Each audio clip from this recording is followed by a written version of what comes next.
Hello, fellow cyborgs, and welcome to my last book haul. That's completely melodramatic. Of course, it's not going to be my last book haul, but it is going to be the last book haul before my birthday in July, hopefully, because hopefully I'll be getting books in July, because if not, friends and family, you have failed me. Just kidding. So I have made great efforts since the beginning of April to buy less books, much less books than I have been since autumn of 2015. I've been kind of on a book buying frenzy, feeling that, oh, this new book is going to make me happy and fill me with joy. And obviously consumerism is ever only a band-aid fix to stress and happiness.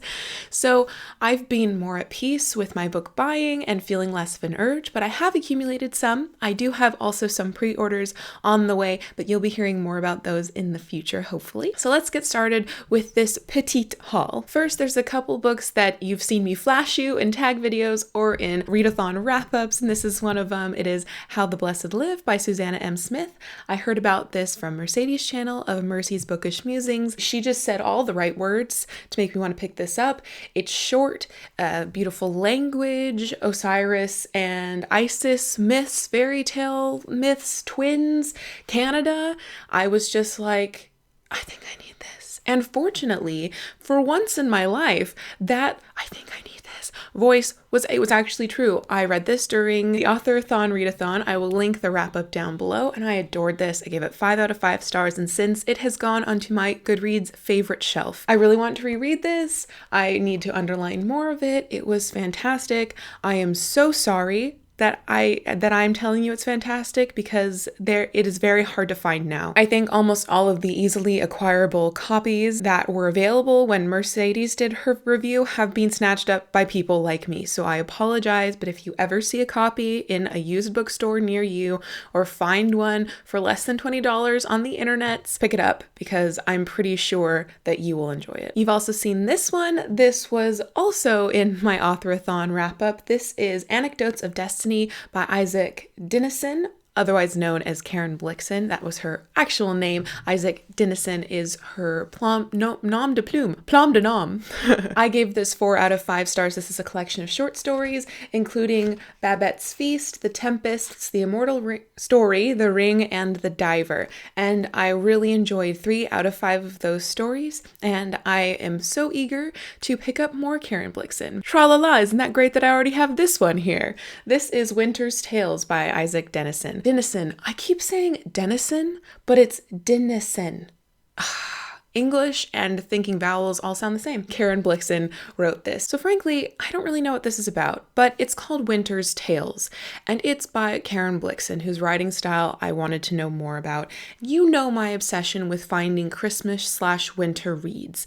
So when I saw this for like $4 at a used bookstore with the most adorable mint greeny blue spine, it was a no-think sort of purchase. I am going to be buddy reading this with Marie Berg sometime in the autumn, I think, and I'm so excited because she's the one who recommended that I pick up Karen Blixen, and so far she hasn't steered me wrong. In fact, she told me that I needed to pick up The Master by Colm Toibin, and I recently read the first chapter in the library book, and oh my gosh, it's my new bookish obsession. I really hope I get that for my birthday. So in any case, I'm really eager to read this with Marie Berg, because I think she understands me, and I think we share opinions on things, not just my angsty poetry. The next book you have seen me flash you in my intimidating TBR pile tag, and that is Magic, A Very Short Introduction by Owen Davies. This is part of the Very Short Introduction series, which is prolific and profound and full of all sorts of interesting things. And this was actually a gift from my roommate for hitting 1,000 subscribers in March. I am so close to hitting 2,000, and by the time this video comes out, who knows, maybe there will be 2,000 of you. So that's just insane that through March, April, and May, I gained 1,000 subscribers. I'm just so glad that you guys are enjoying this part of the internet, and you have been so pleasant and kind. It's been so lovely talking with you in the comments. It's just a barrel of huzzah. But in any case, this is a very short introduction to magic with the sorts of topics as anthropologies of magic, all in the mind, writing magic, practicing magic, magic in the modern world. Frankly, why would I not be interested in learning more about magic, right? And hopefully this will be a lovely introduction to the very short introduction series, and I will just want more and more because what a fantastic idea this is. Next is a book of plays by Sean O'Casey. These are 3 plays otherwise known as his Dublin Trilogy. It contains, I'm just reading from my notes here, sorry, Juno and the Paycock, The Shadow of a Gunman, and The Plough and the Stars. My roommate picked this up for me at a library book sale when I was away, and I asked her, any plays? Just yes. So let me just consult my notes again, but Juno and the Paycock, it takes place in the early 20th century, and it is about a matriarch trying to keep her children safe and her husband sober. The Shadow of a Gunman takes place during the Irish War of Independence, where a building tenant is mistaken for an IRA assassin, and the IRA is the Irish mob, the Southern Irish mob. And The Plough and the Stars talks about the futile efforts of a leader of one of the Irish revolutions in 1915. Sean O'Casey, you may or may not have been able to tell, is an Irish playwright, and so I'm eager to give this a try and learn probably more about the horrible things that have happened in Ireland and to Ireland and by Ireland.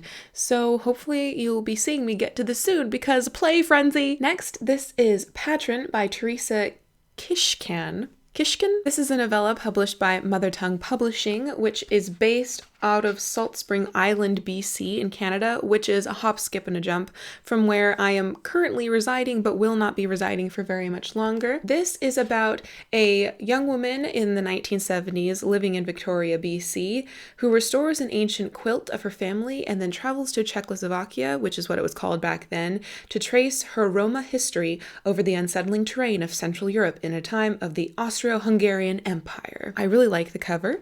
It has French flaps and beautiful mint green, not end papers, but end paper.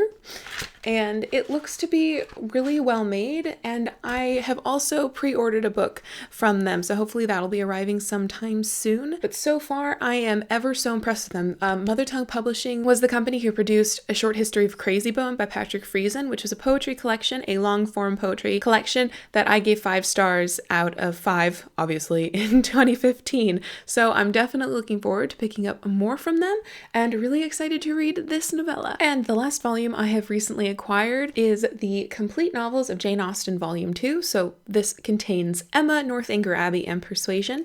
I have already read Northanger Abbey, and I am currently buddy reading Emma with Michal from A Blackbird's Books. Was that better? Was that a better pronunciation? I don't know. We need to talk about it on Voxer. I am thoroughly enjoying reading Emma right now. I didn't think I would like Emma, frankly, because I had seen the web series adaptation Emma Approved, which is from the same company who did the Lizzie Bennett Diaries, but it paled in comparison to the LBD. And I thought that Emma was not going to gel with her. But then I saw the BBC adaptation miniseries with Johnny Lee Miller and Romola Garai. Really loved that and really made me reconsider the character of Emma. So I am really glad that I watched that adaptation before reading this, or else I think I would have found Emma to be completely insufferable. But right now I'm super enjoying it. And Mr. Woodhouse, I think, is the elderly British male, like, doppelganger of me, if that makes any sense. You know, were I male and British and living in the Regency era, I would be Mr. Woodhouse, frankly. The reason why I bought this bind-up is because I received the complete novels of Jane Austen Volume 1 for Christmas 8 years ago. It and the collected Tales and Poems of Edgar Allan Poe, also by the Modern Library? The Modern Library, were the first bookish gifts that I can ever remember receiving for Christmas, and I was so pleased that someone decided to get me books back when I wasn't even a reader with a capital R on BookTube with a capital BT. That's why I picked this up, because I wanted to match that first copy. But now that I think of it, I don't remember seeing that collection on my bookshelves when I was back in California, and I'm going to be so mad at past me if I gave that away, because then I'll just have to buy it again. Hopefully it's under my bed, and that's why I didn't see it. We'll see. So these are the 7 volumes, but 9 books that I have accumulated since my last book haul, so probably over the last 2 or 3 months. I'm pretty proud of myself because most of the time I buy things in groups of 9, not 9 over the course of a couple months. So I think that is progress in my book buying or book receiving, because a couple of these were gifts, capabilities. And I hope to be as successful in and the lower numbers of acquisitions in the months to come. So thank you for watching this chatty book haul with me today. I hope that you have enjoyed the week's extra videos, and I hope that you are as excited as I am to continue reading my own dang books. Please let me know in the comments down below the most recent book that you hauled, or the book that you most recently hauled that you are most excited about. Thank you for watching, and until next time, please continue to be lovely. Just keep going. You're excellent.